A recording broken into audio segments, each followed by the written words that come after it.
Tonight on Texas News Primetime, the Moody Center is set to replace the Frank Irwin Center. Internet phenomenon Hank Green speaks at the UT campus.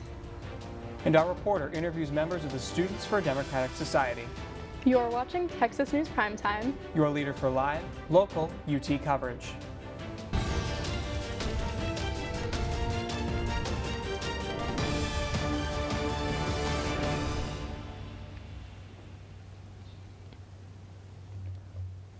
Good evening and welcome to Texas News Primetime for Monday, April 18th. I'm Kevin Myers. And I'm Sophia Kurtz. Thank you for joining us tonight.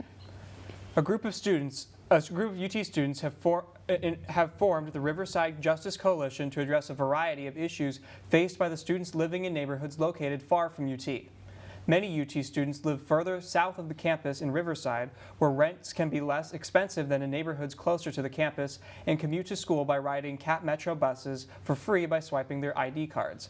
However, some shuttle services to and from Riverside have proven to be unreliable, with delays and cancellations due to a shortage of drivers.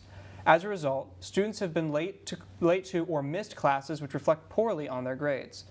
The coalition issued a series of 10 demands to UT officials last Friday, which include removing mandatory attendance policies in classes, establishing a commuter student center, and investing more in campus shuttle services, especially during the summer and on weekends. The iSchool Inclusion Institute, a research and leadership development program that prepares students from underrepresented communities for careers in the information sciences, will now be hosted by the School of Information at the University of Texas at Austin. The program invites 25 students from various majors and universities across the United States to become scholars. The program includes a fully funded 20-month experience that includes 2 summer institutes, a year-long research project, and participation in several conferences. The Moody Center, the new home for Longhorn basketball, will hold its grand opening on Friday, April 29th, with a performance by George Strait and special guests Willie Nelson and Randy Rogers Band. UT claims they have had such a large amount of demand that they have decided to hold a second show the next day on April 13th.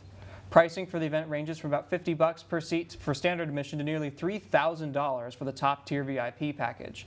The stadium boasts a 10,000-seat capacity and is named in honor of a $130 million gift from the Moody Foundation. Moody replaces the Frank Irwin Center, which is set to be demolished in the near future. The Internet's Hank Green stopped by the Texas Union's Shirley Bird Perry Ballroom this past Thursday. Hundreds of students waited in line before the event, and hundreds were disappointed when the event reached capacity. I talked to students after the event. Do you feel like you took anything away from his speaking? Yeah, I would say the biggest thing I took away is and this is something you said at the end, was that we have a lot of agency over our own lives, and we kind of control our influence on social media and how that can kind of shape the world around us. So I think it rubbed off on me a lot. Well, I forget sometimes that he's a businessman first. So him talking about the business side of social media and the administration side of YouTube and stuff was really interesting. And hearing him say that I would prefer to just do science sometimes all the time made me realize oh yeah, that is Hank Green. This is the person I've watched on YouTube. He's not too different in person. And he's also kind of awkward, which is exactly how I pegged him. So non-derogatorily, it's that anyone could be famous, but I mean it isn't it. How you were saying, the way that he speaks on his TikTok and on his YouTube is just who he is. And I feel that's super cool because I probably sound like a lower pitched SpongeBob when I speak, so it's nice to know that there are, weird famous people. The big takeaway was just fame is a double-edged sword, and not just fame. And that's the thing, is I knew fame was a double-edged sword, but it's almost any job that you find yourself in and you're questioning this is a lot of work, and you come to realize that responsibility is the beast. It's a lot to take on with anything. Last week, we experienced technical difficulties when trying to air a story about a new organization started here on campus. Our reporter, Mariela Viela, interviewed some members of the Students for a Democratic Society. Take a look.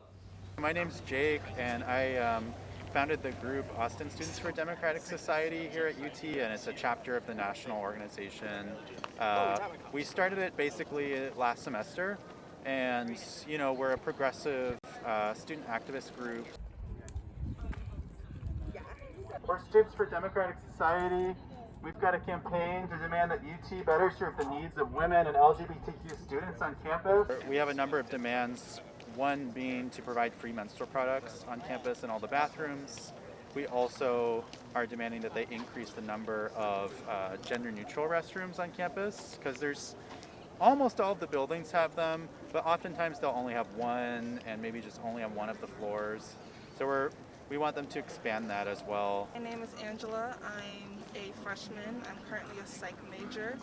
I'm part of the SDS group, which is known for Students for Democratic Society. We're a progressive activism group where we talk about political topics here on UT and in Texas. We're just gathering the petitions still, so we're still at the stage of spreading awareness and, getting signatures on the petition, spreading awareness to students. And then, once we gather some support, we'll present the demands to UT administration, probably to the Office of the President. I think our numbers are still very small is the main thing, but we definitely want to continue to organize protests. We've had a few here over the past couple of semesters on campus, and definitely it's something that as a direct action-based organization, we want to do more of. A team of students from UT have won the 20th Annual Urban Land Institute Gerald Hines Student Competition.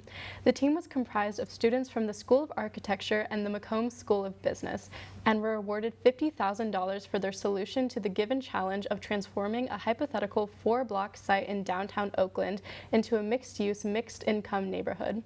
UT's team was composed of Sanket Kamdar, Sophia Aitken, Kent Carlson, Margaret Gallagher, and Eli Takar.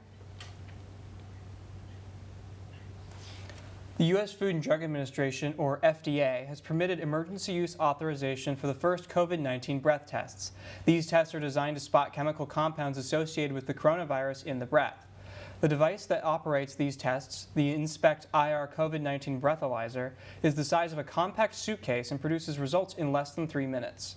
A study of the Inspect IR COVID-19 breathalyzer has found that it has accurately detected more than 91% of positive samples and almost 100% of negative samples. Dr. Emily Volk, president of the College of American Pathologists, states that it is, quote, another tool, and the FDA announcement suggests it's reasonably accurate and a relatively user-friendly tool, end quote. Volk also stated that the future of how this device will be adopted is yet to be seen, as it will most likely rely on how expensive the device itself is. Currently slated for construction next year, a chemical plant may be coming to neighboring Williamson County. The company building the plant, Exfoliar, specializes in treating hydrocarbons with elements fluorine to create a variety of different chemicals used in industry. Although the company says that the construction of operations of the plant will bring economic investment to the area, residents are concerned about pollution and spills, with about 1,800 people signing a petition and 90 residents submitting complaints to the Texas Commission on Environmental Quality. The bipartisan passing of the infrastructure bill in November will bring much-needed funds to America's deteriorating infrastructure. One area of the bill that has excited environmental advocates is funds set for electric school buses.